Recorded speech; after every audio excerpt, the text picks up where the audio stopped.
again. This is William Jordan here, another episode of We Are Mastery. And today we have a very special guest, Mr. T.C. Haynes, all the way from Tennessee via Mississippi. Right. The great state of Mississippi. Right. All right. So just move your screen a little forward more, a little bit more. The screen, not you, just move the screen forward. There you go. That's perfect. Look, again. That's good right there. Keep it right there. All right. So, so TC, who is TC? What does that mean, TC? TC. Well, I tell the story that grandmom had a bunch of kids, so she had named some initials, so it's easy to remember the initial. That's the story I tell. Oh, okay. And so you had a whole lot of kids. I mean, we talking about kids back in those days, 10 or 12 kids. Just happened was only 6 of us, but I named after my father. And I was the third child, and that's unusual for the third child to be named. You was the first child. Right. The first child gets everything from grandmama to everything because he's considered the special. Okay. Right. So I think what they forgot about that, and then I came along the third child, and I was named TC because I'm contrary. Okay. Oh, you are. So yeah.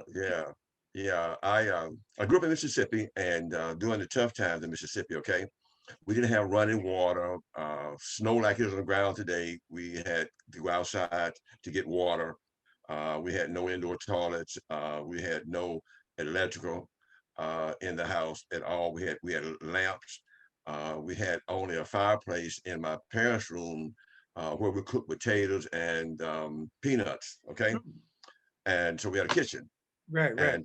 And so that's what happened. So then my father decided to go into business. Okay, he can't read and write. Okay, I know he can't read. He's going into business. Okay, right. And we never thought we were poor. I mean, we never, we didn't receive any kind of commodities. I had a cousin; they received commodities, but we never thought we were poor. You could see, and it was cold in the house. You could see outside and all the kind of stuff. It was just really rough back in those days. But we never saw ourselves as being poor. It's if you told us we were poor, we would have been angry at you. Because we didn't see ourselves as that. Okay, we didn't see ourselves as taking stuff from the outside. There were days we had very little to eat. I remember one day we had anything to eat, so we went out to my uncle's farm and we got some corn. And so I get out there and I'm looking at these rats at the very bottom of the stack. I can't handle this. Wow. So then the goal was pick the corn up at the top where the rats weren't on. Yeah. And then you bring it back to the city, okay? And you go to a miller, and he would take half of your corn. So then, because he would grind it and he would sell it as a profit. So then we would take the rest of it, okay? And so we would do two things when we got the corn. We would boil the corn, the hard corn, and put a little soda and make it break, and that was hominy corn, okay? Right. And then we could fry the corn also at the same, the extra corn, we could fry it and eat that. That would be breakfast. Wow. Okay. So then the most crazy thing that happened is that I smelled something one morning, and I get up and I go into the kitchen, and they're cooking a possum for breakfast. Right. Y'all think, because y'all city folks, y'all think that's bad, but I'm thinking I gotta leave here. I'm a kid. So you didn't have a choice. You didn't say back in those days what you weren't gonna do to old folks now. Right. I mean, they would knock you down. And so I said, can't do this. Then I become ill. In those days, if you were Black and you were ill and didn't have no money, they would put your ass out of the hospital. Really? So I'm in the hospital. I get sick. I'm in the hospital.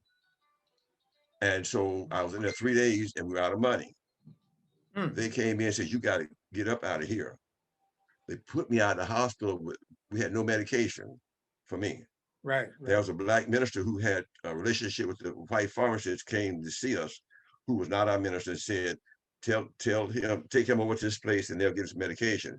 So I come home to a cold house. I'm put in a cold room, no heat at all. Right. And I'm sitting there, and so I hear them saying the fever's cooking in your brain. So I'm thinking that they gonna eat me I'm a kid, I'm going through, you know what I'm saying? So I'm terrified. So every time that they would come close to me, my mother, I'd wake up and jump to make sure she knew I was living. Right. I'm alive, Mama. I'm alive. So I made up my mind. Okay, we went out. My father started the business. and we went out and we created a business. I'm a smart kid, okay, so I'm saying we ain't got no truck and no tools. So we go out on the first job and we're making our tools. Now, Wow. how this man who cannot read start making tools for a job? And it was What type of trade? What type of we, trade we, were, was we were in the construction business. it? Okay. We were in the construction business. So we had no tools and no truck. And so what we would do, we would walk 5 miles to the job, and we would get there early, and we'll take a hammer, a hatchet, and we'll make our tools, our wooden floats and wooden hammers, and take Right. and we'll create our tools at that point. So So that's basically how we you were got started. You were Masons, like, right? Well, we were cement contractors, Oh, I see, see. I see. I got you. cement contractors, and later on we got old raggedy truck, and we moving up on up in the world. Old That's raggedy right. truck with a You hole, had a truck. with a hole. You have to Oh walk yeah. 5 miles. You have to walk miles anymore. So we got old truck now with a hole in it. You know, you can see outside as you're driving. So we up, beat up truck and all these tools. And so and that's how we progress from there. Mhm. It was a mind thing for us. But I never saw in my family as a white man having this throat on their neck like other people. In other words, I never saw that aspect of it. Okay, I got you. Right. So what happened is that they would call our house and ask. They had to call the community line. Oh, But since oh, my father was in business, the white folk gave us a separate line. oh, really?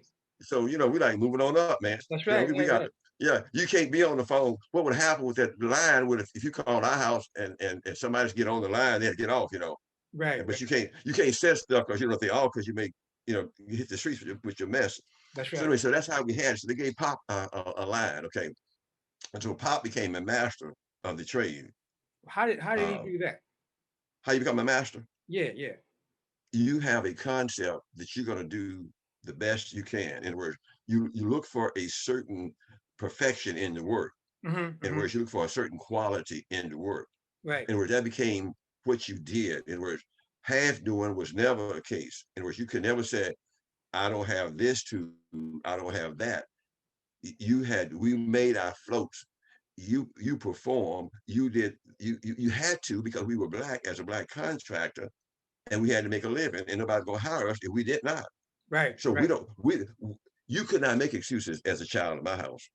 Right. I mean, there was no excuse on the job site. We hit that job site in the morning time at 5 o'clock, 4 o'clock in the morning. There was absolutely no excuse about what could not be done. So we had to figure out and master what had to be done. So how We old were you then when you first started out? I must have been about 10 when we got started. Really? 10? Yeah. Wow, man. But I knew how to lay out a house at 7 years old. I knew how to square. How'd you Uh, know that? How'd you know that? my grandfather taught me. Oh, okay. So what he did is that he was building the last two houses, and last summer or summer before last, I went home and just I went by and knocked on the door of those houses and said, "These are the last two houses that Big Dad built." Uh-huh. Uh-huh. So what you would do, Big Dad would say, "Okay, I'm gonna start a T here, but I'm gonna square it here. But Hmm. what I want you to do, grandson, is pull it all the way down to the end of the other side of the house, and we're gonna square it like we on this first square, and Right, you right. square the whole house from that perspective. So I know how to square a house, but my dad don't know I know it. Me and my brother. Oh, So then this Big Dad says 16 inches on center, and mhm. so that's how each house had to be 16 inches on center. Right, right. So that's what he taught us. Now, for those who don't know, what does that mean, 16 on center? That means that a house, when you build a house, you have to have the walls that to be strong enough to support the house. You're using 2x4s, so they could 16 inches was that was the max they could be apart.